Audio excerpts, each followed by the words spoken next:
Alright, we finally come down to it, and today we are going to finish up my Telecaster here. It's pretty simple. I'm just going to clean up the fretboard, treat it with some lemon oil, polish up the frets a little bit.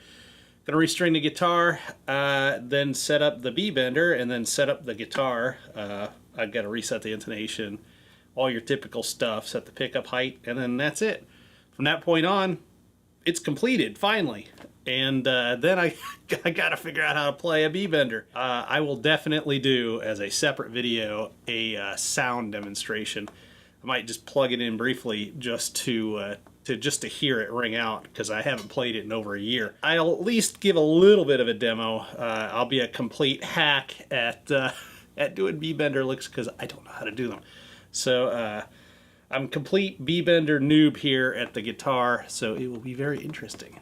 Anyhow, let's get it finished. First thing on the agenda here is I'm going to protect the pickups on my guitar, because I need to polish these up with some steel wool, and steel wool is not necessarily good for the health of your guitar's electronics. So the easiest way to resolve that is you just cover up the pickups. A little blue painter's tape. Mainly the steel wool, fibers are going to want to stick to the electromagnetic field of the pickups. I don't like getting that stuff everywhere. And you could do this with other things too. Use polishing cream, like Flitz or Autosol. All you really need to do is just make sure you've got the guitar protected properly. I know people that would gasp, "Oh my God, he's using steel wool on his electric guitar." It ain't that big a deal, really. Your tech probably does it without your knowledge all the time if you aren't doing this work yourself. So you shouldn't freak out too much about it, as long as you're detail oriented. Right? Generally speaking, this stuff doesn't really get away from you. And I'm pretty detail oriented, if you haven't noticed. These things are great. I get these off of Amazon. They are just clear, flexible cutting boards, is all they are. And whether it's doing this kind of work or fret dressing on guitars, you don't have to worry about sliding off with a file and gouging the top of the guitar, because even though this is very thin, lightweight, and transparent, it's extremely tough stuff. It ain't going nowhere. You can dig a file into that pretty hard and not do any damage to the guitar. Paper towel, then I'm going to put underneath just to keep the fuzzies from getting everywhere. I like to go over the frets twice just to make sure I got a good shine on them. I'll get some light on here. I mean, these frets are in pretty good shape. Shouldn't take too much to bring them up. And before I went and did this project, this guitar had gotten a full level crown polish fret dressing done on it. So in reality, this is just to clean up whatever oxidation has occurred from not playing it. Pretty much that's all I'm doing. I'll just go down all 21 frets and back, and that'll be good to go. So I got it all polished up, and now I'm just gonna brush off the steel wool filings onto that little paper towel, and then get rid of all that mess into the garbage can so it doesn't get into the electronics. So this plastic has done its job, and if there's any leftover steel wool pieces after you brushed it all off, before you peel up your protection, you just take some tape and you'll pat it off, and you'll get all of it. Plus I have some tape on the pickup, and you could put tape on the pickups if you didn't have this. Yeah, steel wool is really bad for your pickups, no doubt about it. I will not kid anybody in saying, "No, it's fine." It's not fine. But you can still use it, get excellent results, and not mess anything up. You just gotta take precaution. Alrighty, last little piece of protection here.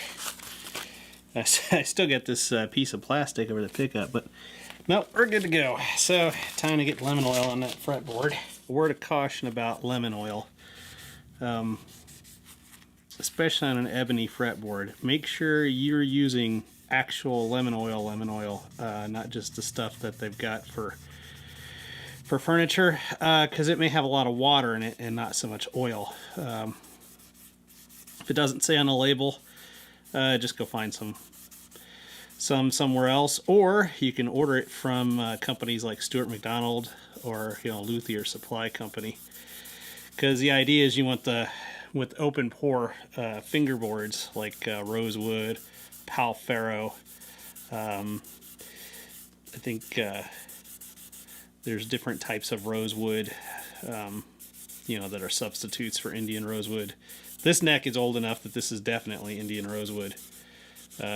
Ebony's fairly tight, but you still want to treat it with like a lemon oil.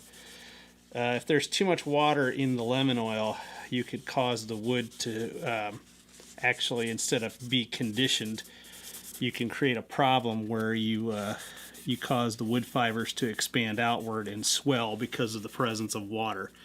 And that could create an issue with a fret. It could push a fret out of alignment, and then you, instead of treating the fretboard to conditioning, you've now created a mechanical problem for your guitar, because now you have a high fret where before you did anything to it, it didn't.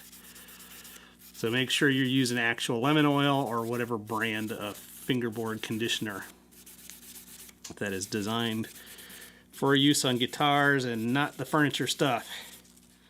Furniture stuff is very, very cheap, but it may have a lot of water in it, so you gotta watch out. We'll let that soak in. I'll probably make another pass at it just to make sure it's got a good coverage. And I've conditioned the rosewood, because just like an acoustic guitar, even on electrics, if you let this wood dry out, it could crack on you. Also, it looks better when it's got a nice dark finish to it than it does when it gets chalky when it's dried out. And you reduce the issues of cracking, frets shifting out of alignment, all the bad stuff that you don't want to happen. So it's cheap insurance. Do it. Now, years ago on this guitar, I actually made a bone nut for it, and I like to use this stuff from a company called Big Ben's Nut Sauce. So it's just a really good lube for the nut on the guitar, unless you have a graphite nut, and as opposed to putting pencil graphite on there. I mean, if the nut on the guitar is built correctly to begin with, you shouldn't have tuning stability issues. But if you're using a Bigsby, and in my case, coupling that with a B-bender on top of the Bigsby, anything that you can do to combat string friction and ensure that the string doesn't hang up on the nut, therefore the guitar comes back to tune correctly. Obviously, you want to try and give it every shot you possibly can. It's one of the reasons why we upgraded the Bigsby with the Callaham parts. Alrighty, so we're going with the GHS burnished nickel strings. And I've gone through this a couple of times before when I had a guitar channel, but I'm going to do it here real quick. I use a tape flag, and this guy is about, I don't know, 2 1/4 inches long. And what that does is it allows me to pre-measure the length of the string, so I can cut the string off without having to do any goofy tying off or any of that nonsense, and get just the right number of wraps. And this also works for the vintage style Clusen tuners, where the center, where the string actually pokes down through the center of the tuning machine. Let's get this guy all strung up so we can hear some awesome B-bender Bigsby goodness. Probably one of the coolest things, I think, about this Callaham updated Bigsby with all these upgrade parts is this. You don't have to hook the ball end of the string on some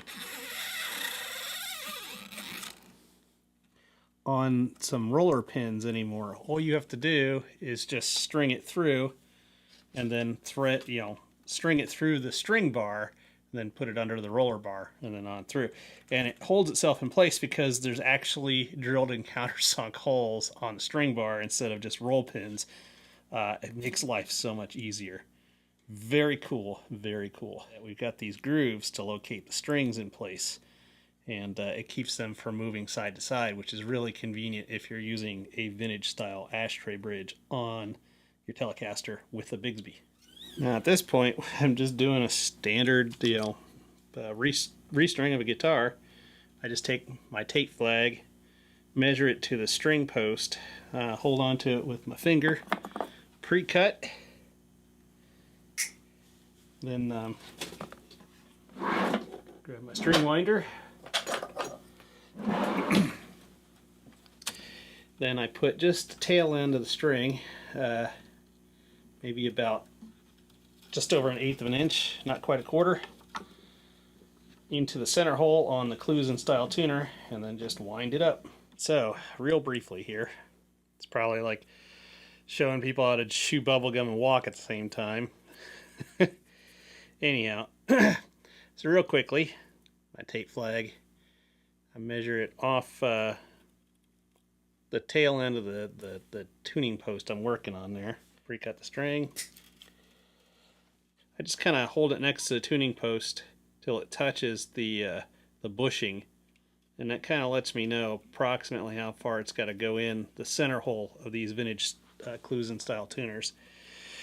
And I'll do this one by hand just so you can see it.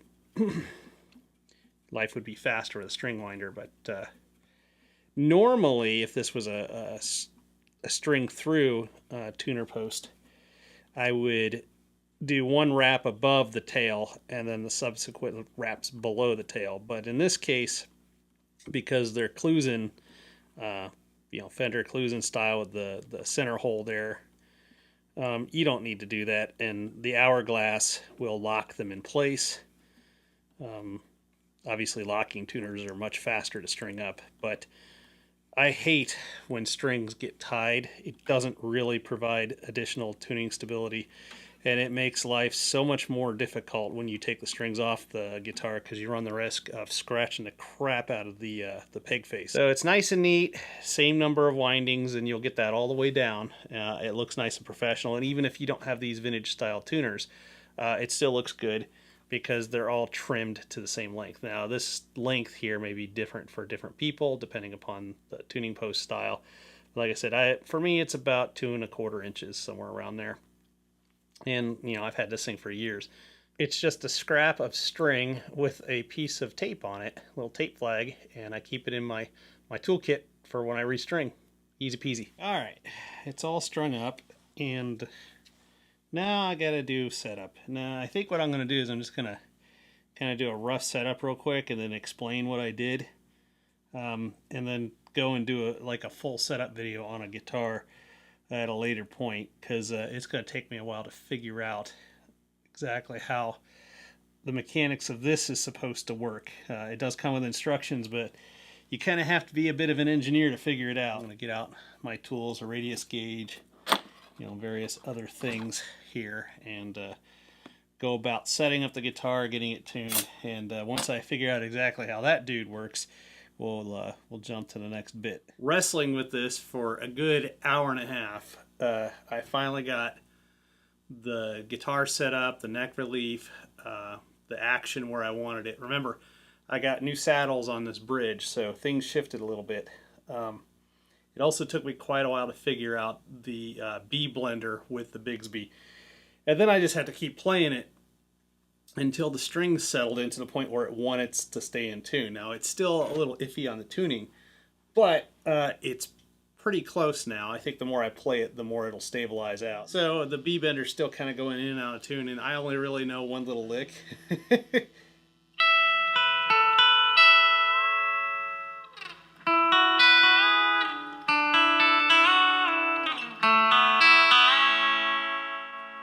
It sounds and it plays really good. I'm quite happy with the result here, and when it's set up correctly, the Bigsby, the trem arm, kind of goes out of the way. The selector switch is kind of out of the way also. So it's got a good mellow tone. I really love the Seymour Duncan Pearly Gates. At any rate, it'll be a little while till you see another video on this, because I need to practice and figure out how to use this damn thing. And of course the vibrato still works with the Bigsby. That is a really, really slick setup, I gotta say, because it still works with the vibrato, and you can still do all the B bender licks. So there's a bunch of Jimmy Page stuff, There's a bunch of Clarence White stuff. There's a ton of country music that it opens yourself up to. You could do a lot of pedal steel sounding stuff. I might modify this arm a little bit. It feels a little long, but like I'm still figuring out how to play it. So I kind of have to leave well enough as it is for now and just get in there and practice, because I'm pretty much out of practice. But like this is like a new dimension for playing, so I'm like learning some cool new stuff all over again, and it makes me want to, it motivates me to want to play. So thanks for watching. I really appreciate it. If you don't mind clicking the like and the subscribe button and the little bell icon for notifications so you know when another video comes out, whether it's guitar related or motorcycle related. Hopefully in the future when the weather warms up around here in Michigan, we'll be out in the garage doing other garage and motorcycle related stuff. Between now and then, I'm going to practice the guitar and do a good demo video of this on a much better amp than my little practice amp down here. But anyhow, thanks for watching. Much appreciated. Take it easy.